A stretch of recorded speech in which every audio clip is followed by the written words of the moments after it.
Evelyn Carter didn't own a smartphone. She didn't have a mailbox that matched the ones down the new cul-de-sac with the fancy streetlights. Her house sat back from the road, wrapped in old oaks and sweet gum trees, paint peeling just enough to show it had seen decades go by without needing to impress anyone.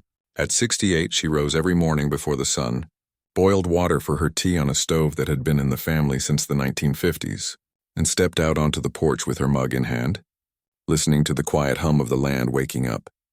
She'd lived on this patch of Georgia soil her whole life. Her great-grandfather had bought it with cash in 1898, 12 acres at first, then more as he saved. Back then, black families rarely got deeds that held up in court, but somehow through stubbornness, careful record-keeping, and a white lawyer who believed in fairness more than fashion, the Carters kept their papers clean. Over time, the land grew to 120 acres. It wasn't prime real estate by modern standards, no lake view, no highway access, but it was theirs. And that meant everything. For years, nothing much changed around Evelyn's place. A few farms came and went. A gas station opened a mile down the road, then closed. The county paved the main road, but the dirt lane leading to her gate stayed just as it was, bumpy, shaded, and known only to folks who had a reason to be there. She liked it that way. Privacy wasn't a luxury to her. It was peace. Then, about 2 years ago, the rumble started. At first, it was just distant thunder, except it wasn't raining. Then came the trucks, big yellow machines with tracks instead of wheels, tearing into the woods on what Evelyn assumed was county land to the east. She watched from her porch, sipping her tea, saying nothing. Men in hard hats walked the perimeter with clipboards. Survey stakes popped up like mushrooms after a storm. She didn't call the sheriff, didn't post anything online, didn't even mention it to the neighbor who sometimes brought her collard greens. Because Evelyn knew something they didn't. The land they were clearing? It wasn't county land. It wasn't abandoned. It wasn't unused. It was hers. Decades earlier, during a messy county records digitization project, someone had misfiled her family's deed. The parcel number got swapped. The map got flipped. And over time, as new clerks came and went, no one noticed that the 96 acres east of her house, now thick with pines and wild blackberry vines, still legally belonged to the Carter estate. The mistake wasn't malicious, just careless, and in real estate, carelessness can cost millions. The developers never checked deeply. They saw empty woods, assumed it was public or forgotten, and moved fast. They pitched Magnolia Ridge, a luxury gated community with granite countertops, 2-car garages, and a clubhouse with a saltwater pool. Brochures showed smiling families walking dogs on pristine sidewalks. The HOA promised tranquil southern living with modern convenience. Buyers signed contracts without ever stepping foot on the actual dirt. They trusted the paperwork, and the paperwork, thanks to that old clerical error, said the land was free to develop. Evelyn watched it all unfold like a slow-motion movie she'd seen before. Not this exact story, but the pattern. Powerful people assuming quiet land meant ownerless land. She'd heard tales from her grandmother about white men showing up with offers for her own good, trying to buy the farm for pennies. They always left empty-handed. The Carters didn't sell, they held. So when the bulldozers rolled in and the first foundation was poured just 300 yards from her back fence, Evelyn didn't panic. She didn't cry. She went to the old cedar chest in her bedroom, the one with the brass latch, and pulled out a folder wrapped in twine. Inside were yellowed papers, deeds, tax receipts, a notarized letter from 1923 confirming boundary lines. She made a copy, then another. She called a lawyer she'd known since he was a boy delivering groceries to her mama. He came by that weekend, sat at her kitchen table, and read every page twice. "You still own it," he said quietly. "Every inch," Evelyn nodded. "I know. But they've already started building. I know that too." She didn't ask him to file an injunction, didn't demand they stop. Instead, she asked one question. If they finish, what happens then? The lawyer leaned back, eyes sharp. If they build homes on your land without your permission, they're trespassing. Not just the developer, the homeowners too. And under Georgia law, you could ask the court to make them tear it all down, or you could let them stay for a price. A small smile touched Evelyn's lips. Not cruel, not greedy, just certain. She went back to her porch the next morning. The noise was louder now. Hammers, engines, voices shouting over radios. Dust hung in the air. But Evelyn sat in her rocking chair, eyes closed, feeling the sun on her face, listening to the wind move through the pines that had stood on her land longer than any of them. She wasn't angry. Not really. But she was tired of history repeating itself, of black land vanishing because someone assumed no one was watching. This time someone was watching, and this time the trap wasn't hidden in the woods. It was written in ink, signed in blood, and buried in plain sight inside a courthouse basement.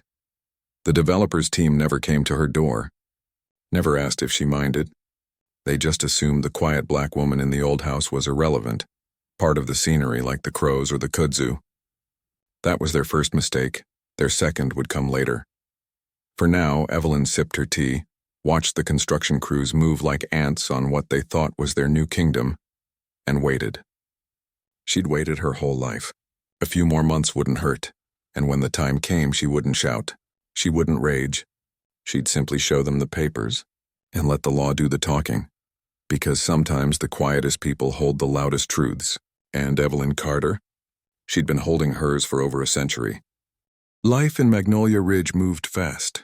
Streetlights blinked on at dusk. Mailboxes gleamed in matching bronze. Every Saturday morning, landscapers rolled through in golf carts, trimming hedges into perfect green cubes. The HOA sent out cheerful emails about block parties, pool rules, and the importance of keeping garage doors closed after 8 p.m. New neighbors introduced themselves with casseroles and welcome baskets.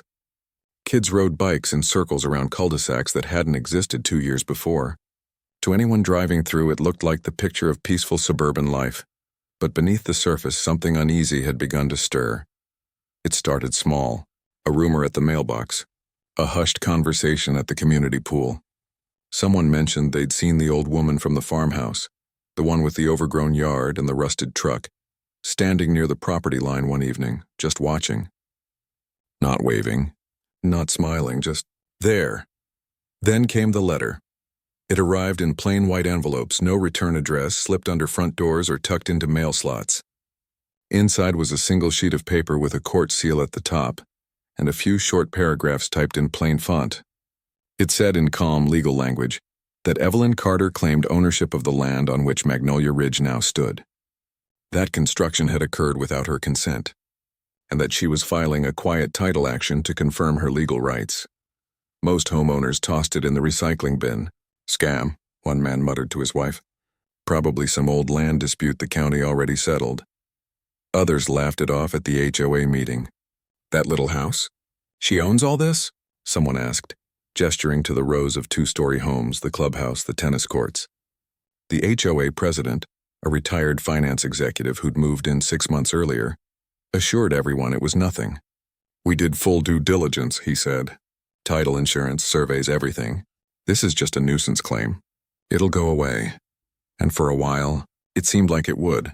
The developer's legal team filed a response dismissing Evelyn's claim as frivolous and based on outdated or misinterpreted records, and they pointed to the county's digital parcel map, which clearly showed Magnolia Ridge built on what had been labeled County Reserve Tract 7B, public land, unused for decades.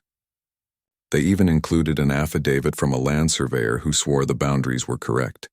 Evelyn didn't argue in public, didn't show up at meetings, didn't post on Nextdoor. She just kept living her life, feeding her chickens, tending her tomato vines, and occasionally driving her old pickup into town for groceries.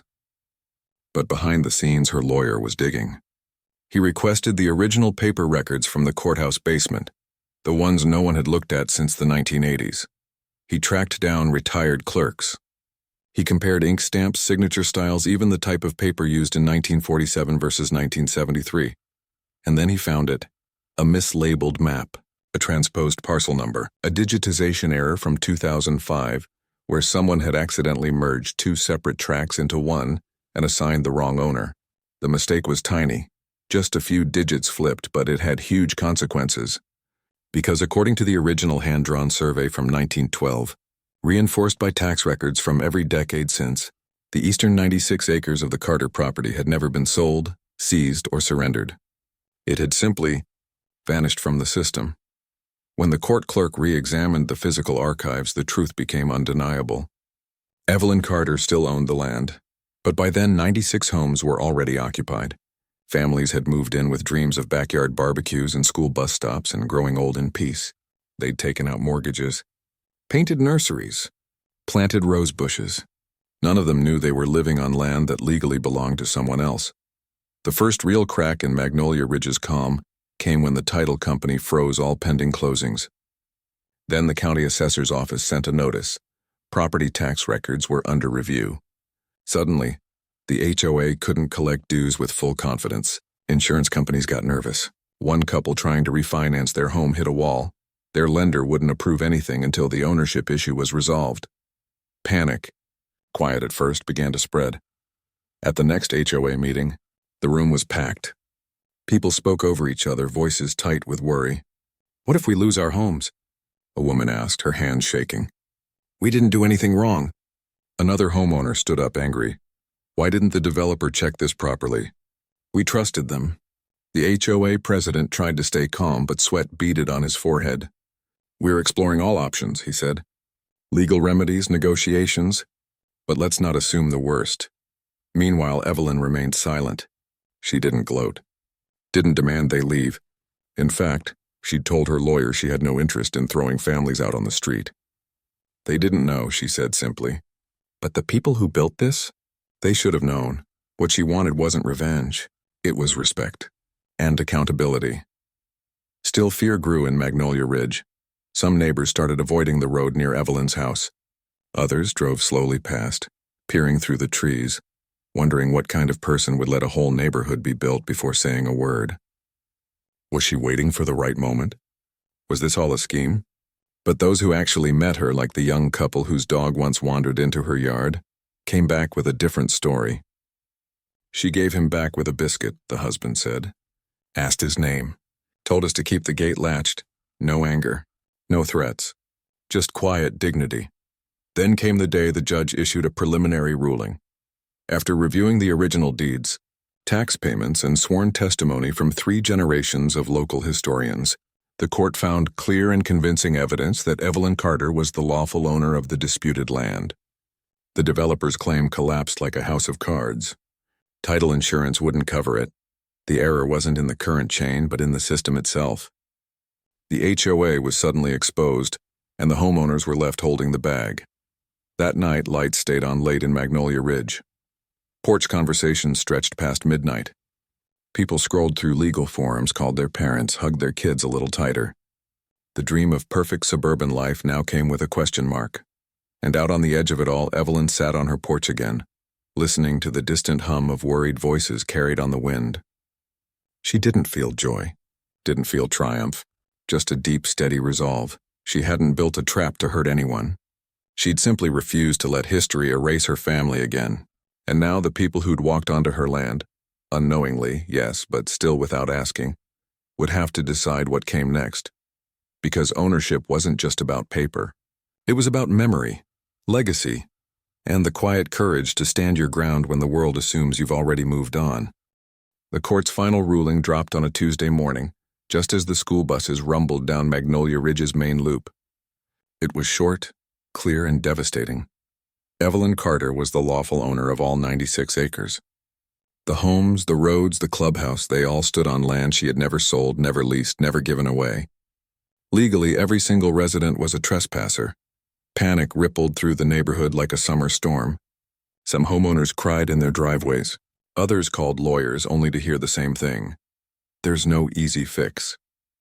One man sat on his front steps for hours, staring at the deed to his house like it might suddenly make sense. The HOA board held an emergency meeting that night. But no one had answers, just fear, blame, and the sinking feeling that everything they'd built could vanish overnight. But Evelyn didn't come with bulldozers. She didn't show up with sheriff's deputies or eviction notices. Instead, a week after the ruling, her lawyer sent a new letter, not to the developer, not to the HOA, but directly to every homeowner. It wasn't threatening. It wasn't cold. It read more like an invitation. She acknowledged their shock, their innocence, their fear, and then she offered a choice. Option 1. She could ask the court to order the removal of all structures. Under Georgia law, she had that right. But she wrote plainly, "I don't want families out on the street. I raise children myself. I know what home means. Option 2. They could stay, but under new terms. Every homeowner would sign a 99-year ground lease with her estate, renewable for another 99. The rent? $1 per year. But in exchange, the current HOA would dissolve. A new resident-led board would form, with Evelyn holding an advisory seat for as long as she lived. And 30% of all future HOA fees would go into a fund she was creating. A legal defense fund for black landowners across the state who faced similar threats of erasure, fraud, or forced sales. The room went silent when the HOA president read the letter aloud at the next meeting. No one expected this. They'd braced for battle, not an olive branch wrapped in principle. At first, many were suspicious. Why would she do that? Someone asked. What's the catch? Others felt ashamed. They'd assumed the worst about the quiet woman down the road. And now she was offering mercy with conditions that asked them to be part of something bigger than their own backyard. But not everyone agreed.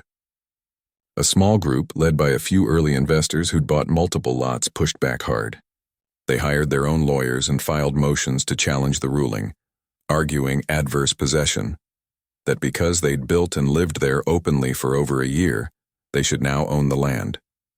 The judge dismissed it within days. You can't claim ownership by mistake, he wrote, especially when the true owner never left. That was the turning point. One by one, homeowners began visiting Evelyn's house, not as a threat, but as neighbors.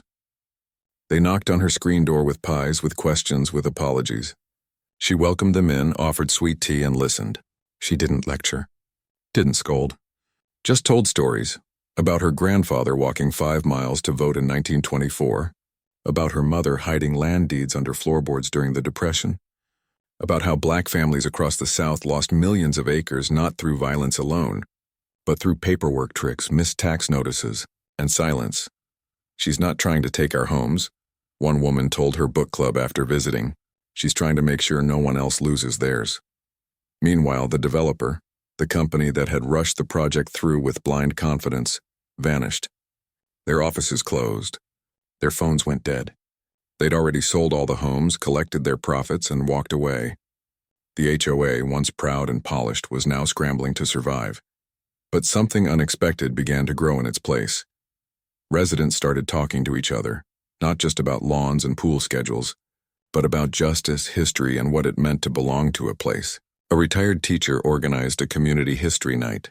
A young couple started a petition supporting Evelyn's land fund.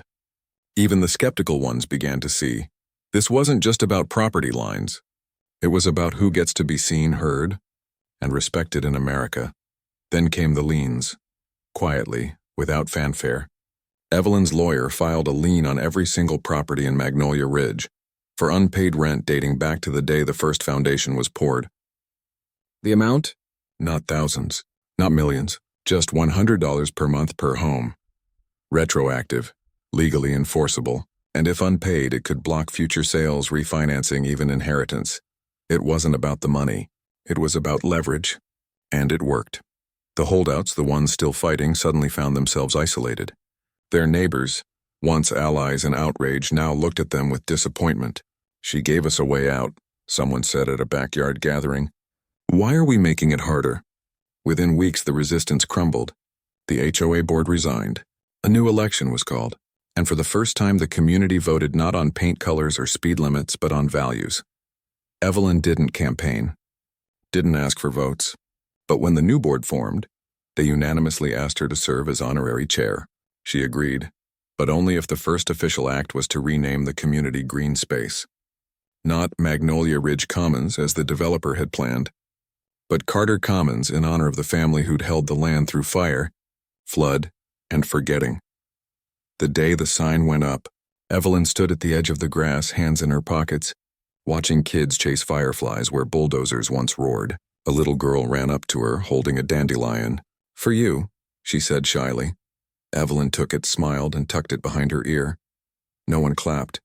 No speeches were made. But something had shifted, deeply, quietly, permanently, because Evelyn hadn't just protected her land. She'd given a whole neighborhood a chance to do better.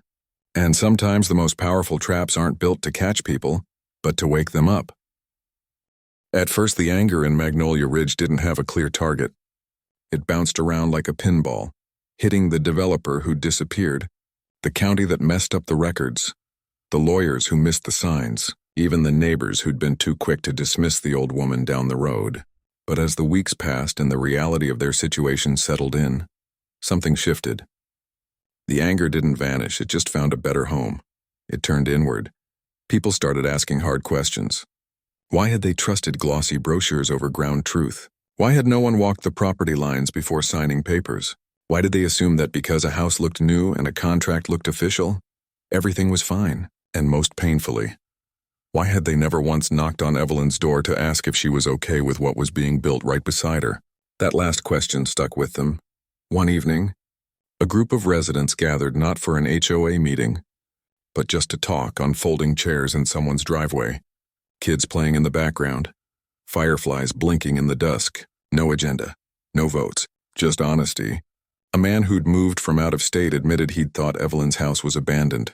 A woman who'd grown up nearby confessed she'd heard stories about the Carter land as a child, but never connected the dots.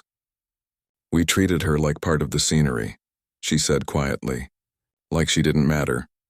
That night, they decided to do something different. Instead of waiting for lawyers or leaders, they'd go to her themselves.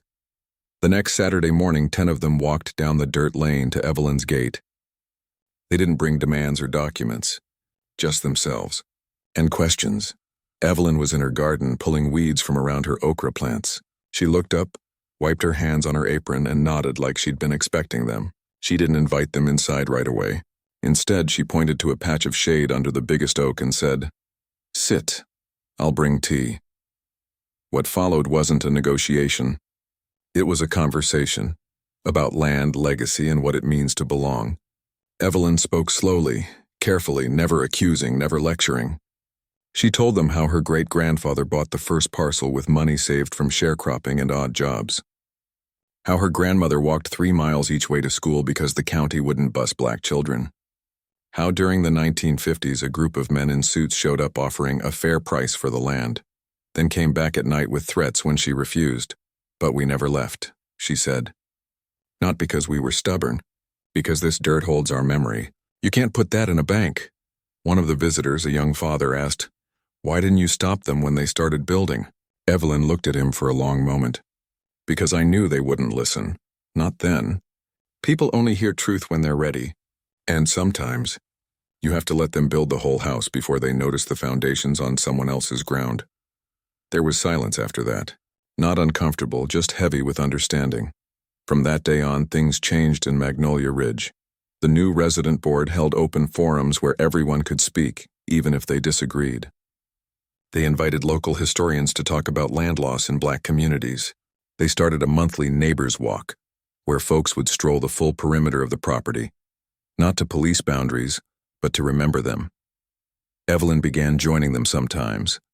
Not every time, but enough that kids started waving when they saw her truck. Enough that someone left a potted geranium on her porch one spring morning. Enough that when the first check for the land fund arrived, $2,180, from the first HOA fee collection under the new agreement, she invited a few residents to help deliver it to a legal aid office in the next county. But not everyone came along. A handful of homeowners still refused to sign the lease. They believed the whole thing was a technicality that would blow over. Or worse, they thought Evelyn was taking advantage. One couple even listed their house for sale as is, hoping to cash out before the stigma stuck. But buyers backed out fast once they saw the lien and the lease terms. The house sat empty for months, its windows dark while the rest of the neighborhood slowly came alive with a new kind of energy. Then came the local news story. A reporter from the county paper, digging into the court records out of curiosity, wrote a feature titled "The Land That Remembered." It wasn't sensational, just factual but human. It showed photos of Evelyn's farmhouse next to renderings of the subdivision. It quoted historians on the massive loss of black-owned farmland in the 20th century. 16 million acres gone, often through fraud, intimidation, or bureaucratic error. And it ended with a quote from Evelyn, "I'm not special. I'm just the one who didn't let go." Overnight, public opinion shifted. Letters poured into the paper. Donations came in for the land fund, even from strangers. At the town council meeting, a retired judge stood up and said, "This isn't just about one woman. It's about whether we honor the truth even when it's inconvenient." The pressure mounted on the holdouts, not from threats but from something harder to ignore. Community. One by one, they relented. Not because they were forced, but because they finally saw what they'd been missing. This wasn't a real estate dispute. It was a reckoning and a rare chance to do something right. By summer's end, all 96 homes had signed the lease. The liens were satisfied.